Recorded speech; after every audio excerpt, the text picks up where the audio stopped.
జీవిత ఆశయమును సాధించేవారిని 3 రకాలుగా వర్గీకరించవచ్చు. 1. జీవిత ఆశయమును తొందరగా సాధించేవారు. 2. జీవిత ఆశయమును ఆలస్యంగా సాధించేవారు. 3. జీవిత ఆశయమును సాధించనివారు. జీవిత ఆశయమును తొందరగా సాధించేవారు. పైన తెలిపిన 3 రకాల వ్యక్తులలో మొదటివారు జీవిత ఆశయమును తొందరగా సాధించేవారు. నిజ జీవితంలో కేవలం 1% మంది మాత్రమే ఉంటారు. వీరు అనుకున్న జీవిత ఆశయంను నెరవేర్చుకోవడానికి జీవితంలో ప్రతిరోజూ జీవిత ఆశయం కోసం పనిచేస్తూ, జీవిత ఆశయంకు కావాల్సినవన్ని ముందే జీవితంలో పొదుపురుచుకుని ఉంటారు. కావున వీరు జీవిత ఆశయంను సాధించే ప్రయాణంలో ఎలాంటి అవరోధాలు లేకుండా తొందరగా సాధించేవారు.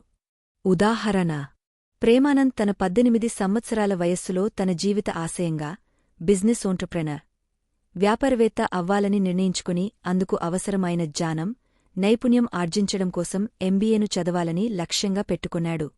ప్రేమానంద్ తన జీవిత ఆశయం మరియు లక్ష్యంను చేరుకోవడానికి అవసరం అయిన అన్ని ఏర్పాట్లు ముందే ఏర్పాటు చేసుకున్నాడు. అంటే ప్రేమానంద్ బిజినెస్ ఎంటర్‌ప్రెన్యూర్, వ్యాపారవేత్త అయ్యేందుకు అవసరం అయిన నైపుణ్యం, జ్ఞానం కోసం ఎంబీఏను చదవాలి.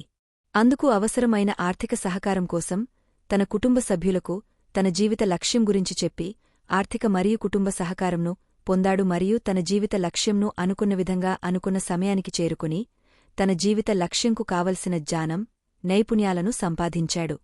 చివరగా తన జీవిత ఆశయమును చిన్న చిన్న అవరోధాలను అధిగమించి తాను అనుకున్న సమయంలోనే జీవిత లక్ష్యం, ఆశయమును సాధించాడు.